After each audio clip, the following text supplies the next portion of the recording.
Okay, we're recording. We're going to get the go ahead. Yes, we're recording now. Hello, everybody. Jackie D signing in again for another one of my Jackie D in conversation. And today I am in conversation with Katy Wise. Welcome, Katy.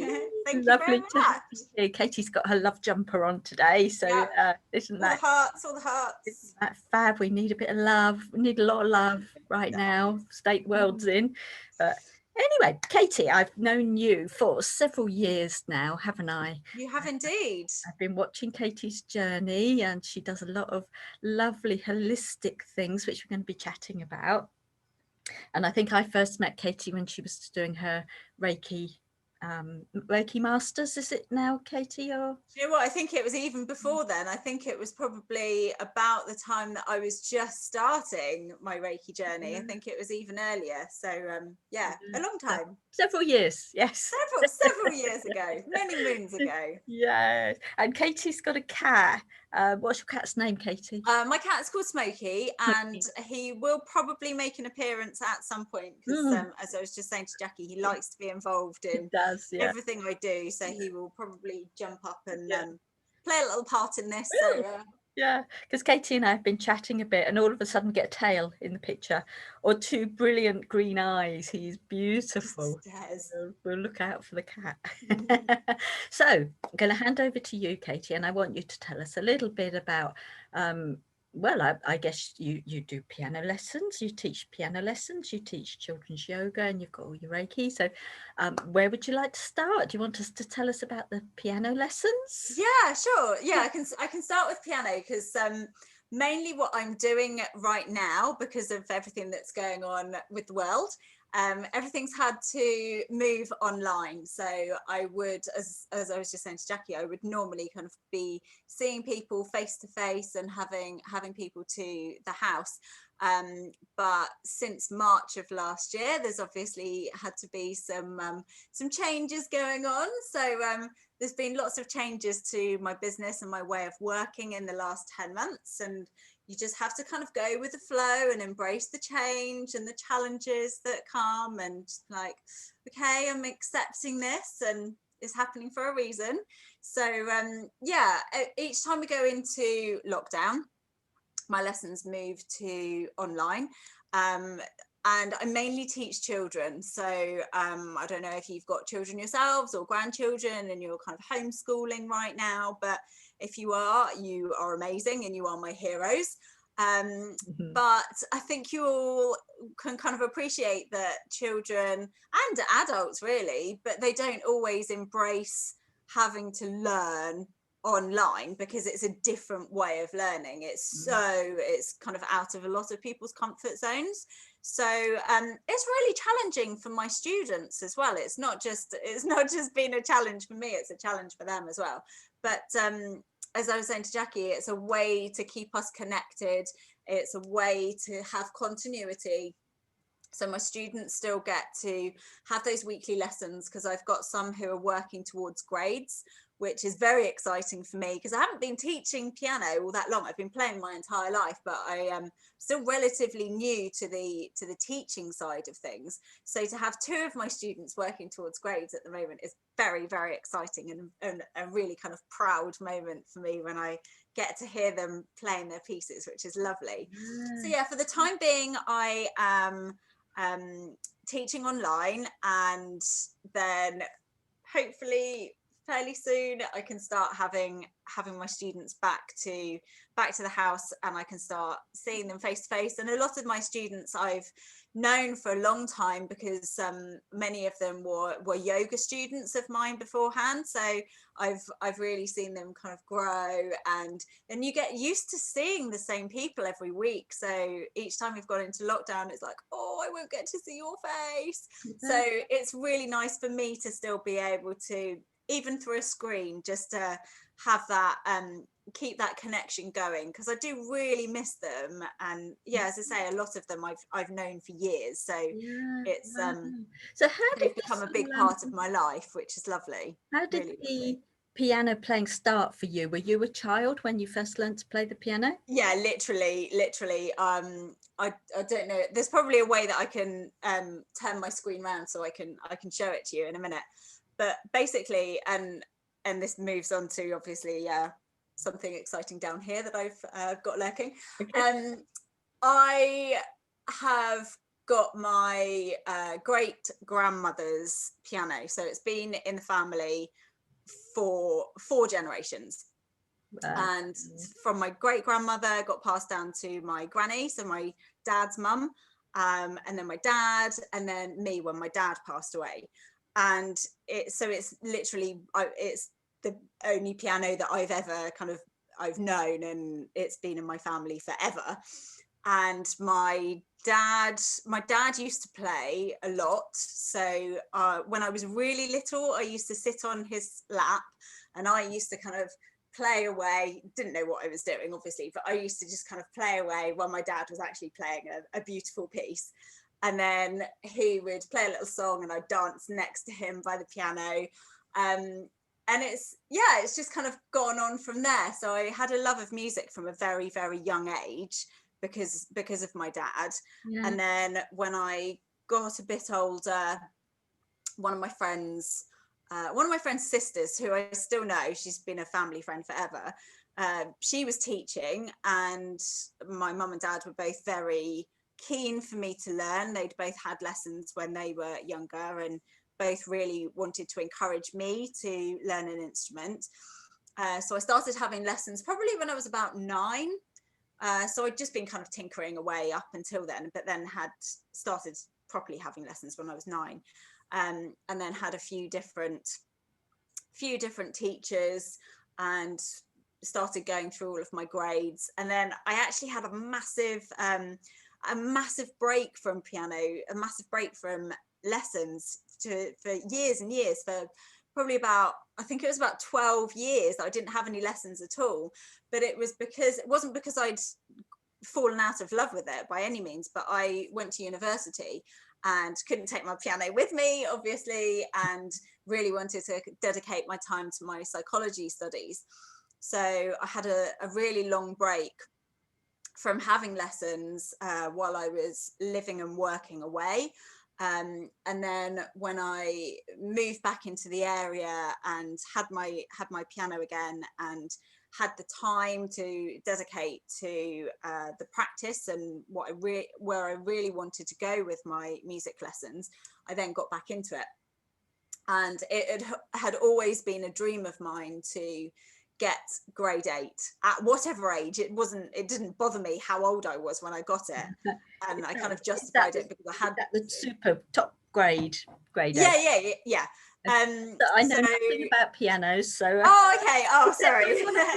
Yeah, so I'd already done all of my other grades, and I was working towards grade 8 before I went to university, but I had to stop to study.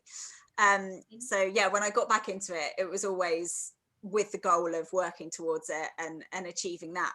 And like many things in my life, it was kind of like, I just want to do it for myself, not because I want to perform in front of people. I don't want to do concerts. I don't really want to play in front of anyone. It was just something that I felt the need to do for myself. And it had always been that way. So when I actually did it, and so my great aunt lives in Scotland and she's 100, and she was like, oh, so you can teach now. And I thought, well, yeah, I can, but I don't really have any intention of doing so. And it wasn't until one of my friends contacted me and said, oh, my daughter really wants to learn how to play. Would you consider teaching her? And I was like, yeah, of course. Yeah, no problem. And I don't know if you're like me, but it kind of came out of my mouth. And then I thought, oh, but now I've said it, I actually have to do it. So I said yes, and then thought, okay, well now how's this going to work? So it literally just started with one student because I was still very busy doing other things, which we can talk about in a minute. So yeah, just had the one student, and then word kind of got out And as I say, a lot of my students were or are like my yoga students. So those parents found out and they were like, oh, they really want to learn how to play piano. Would you consider? And I was like, yeah, of course. And then it just organically grew. And actually such a blessing because of what's been happening over the last year, because it was something that I could totally fall back on and can still manage. Yeah, while I'm working from home.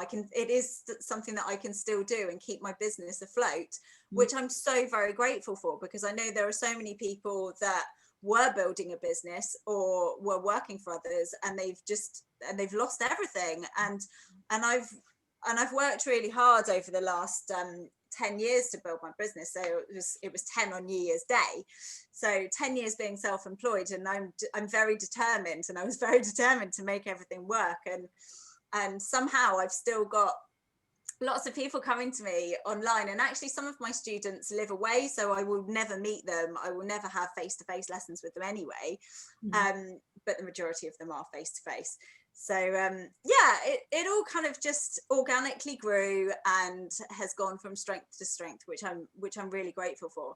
But I got so talking about the history of my piano and how it all started. Yes. So my stepmom contacted me at the beginning of last week, and she's just about to move, and she said, oh, I've just been sorting out some paperwork and I've come across something that I wondered if you would like it. And I was like, oh, okay, yeah, what's that? She said, oh, I've got the receipt for your piano. And I was like, yeah, that would be brilliant if you could just pop it in the post. So that came a week ago, and I've got it here. Yay, it's very beautiful and very fragile, but it would be because it's 109 years old. Wow. So this is the original receipt. Are you going to frame it?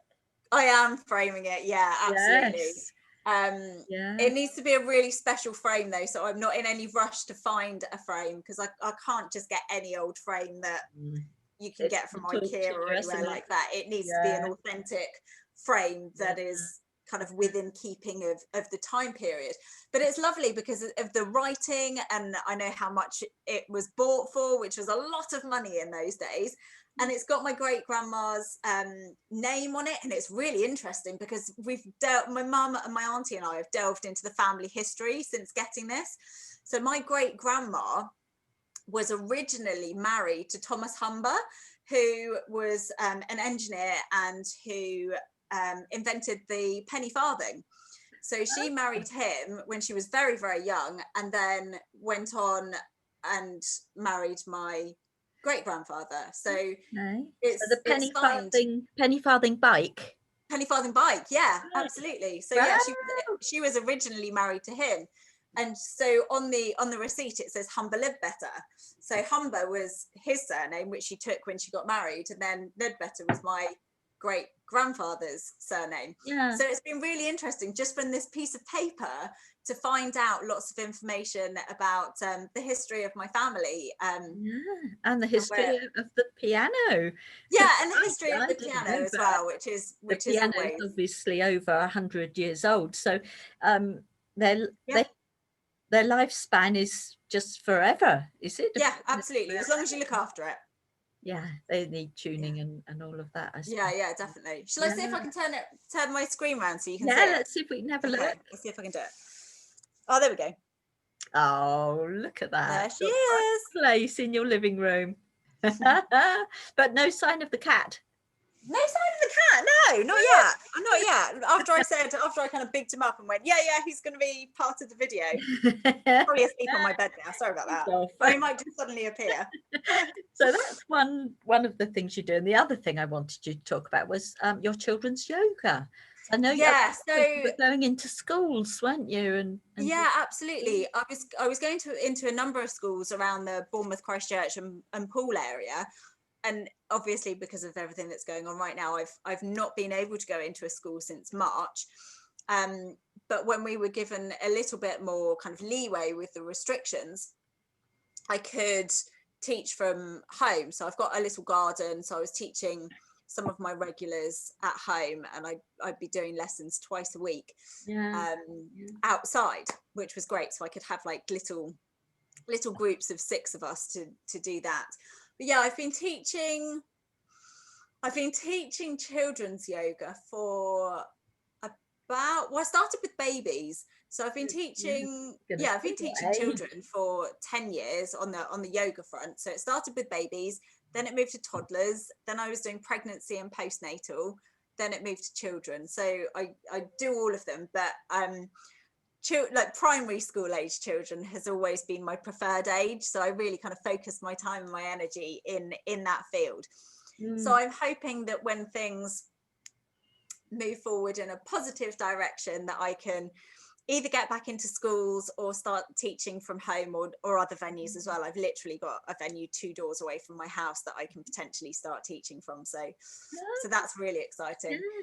So how do children take to yoga? Do you find some take to it really easy, and others, like with sports, you just can't get them interested, or is it a bit of absolutely. So it's like anything with children, really. They need to be inspired. They need to have a bit of a love for it. I certainly had no love whatsoever for physical education when I was at school. I absolutely hated PE lessons with a passion. Really not a fan of any form of exercise really at all. So it's quite ironic now that I'm a yoga teacher, but it's just the way it happens, isn't it? You have to find something that makes your heart sing and inspires you and lights you up. And yoga wasn't an option when I was at school. I came to it quite late on. I wasn't introduced to it until I was about 19. I didn't start teaching it until I was in my 30s. So it's and with children, there are always going to be some children who just take to it like a duck to water, because they're naturally quite bendy when they're little anyway. Yeah. And there are some children who it's not strenuous enough for, or it's just not for them. It's not going to be for everybody, and I totally get that. But for me, sports and competitive sports and being out in the cold when it's raining, that wasn't for me. Whereas yoga, you can literally do it wherever you are, wherever, whenever. You don't need any special equipment for it. You don't have to have any special clothes for it. To be perfectly honest, I've got into I'm on my 4th 30-day yoga challenge. So although I'm not able to teach at the moment because I'm not in schools and I can't have people to the house, so because I'm not teaching it, I'm focusing on my own practice. So I'm on my 4th 30-day challenge, and I do it every morning without fail before I have my breakfast, and no special equipment whatsoever. I don't even need to have a yoga mat. I do, but I don't need to. Yeah. I work out in my pajamas because I'm here by myself, so no one sees me. I'm not recording it, so it doesn't matter, does it? You don't have to have all the like Lululemon expensive gear to do yoga at all. So I think I love, really. That's what I like about being online. You can join in literally anything from your bedroom. Yeah, totally. Interviews from my bedroom, and they're just natural. And all my guests are just like you, in their living rooms or in their own homes somewhere. And I'm just loving all that. And yes, I do yoga online every week. But I fall over all the time. Doesn't matter, I'm not bendy anymore. Doesn't matter. I'm really working on my balance, but I have to say, because my yoga teacher goes with the school terms still, even through the summer and everything. So we had the 6 weeks off in the summer, and then when we started again in September, I was surprised at how rusty I was just in those 6 weeks. So it makes a massive difference, doesn't it? Something to keep on doing. So I should keep up my online yoga and the piano lessons. Ever since I was a kid, I've wanted to learn the piano. So there's still time. There's still time. I can recommend a teacher to you as well if you're interested. So well, I might be interested. So, yes, we've gone way over our 10 minutes, as I tend to do. So thank you so much, Katy, for telling us all. My pleasure. Thank you for inviting me. And if you're watching and you've got children that you think might be interested in learning the piano, so what do you play? Is it all classical or popular or a bit of both, or what? I play a mixture now. So when I was learning and working towards grades, it's all classical because you kind of get told what to learn. You have a list of pieces that you need to learn from rather than having the choice. Whereas now I'm playing for pleasure as well as teaching. I get to learn the music that my students are wanting to learn, and I always encourage them to find music that inspires them rather than me going, well, this is your level, this is what you're going to be playing, which is what I had, and I didn't enjoy it so much. Whereas now I love classical music, ironically, so I choose to play classical music, but I also love musicals. So I am learning a classical piece at the moment, but I also do love musicals. I love pop music as well. So I've got a bit of a mixture going on at the moment, but it's all music that I love, which is great. Fantastic. And Katie's got a YouTube channel, I believe, and I don't have a YouTube channel. I'm just on YouTube for various kind of yoga videos and things that I've been involved with. Okay, so what we'll do, we'll post a few links under the post so you know where to find her. And do you have a website?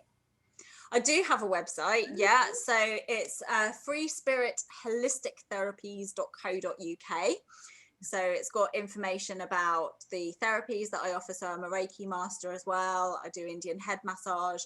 I'm a mindfulness teacher and trainer, and it's got all the information about children's yoga and all of the other yoga and massage that I'm involved with as well on there. Yes, fantastic.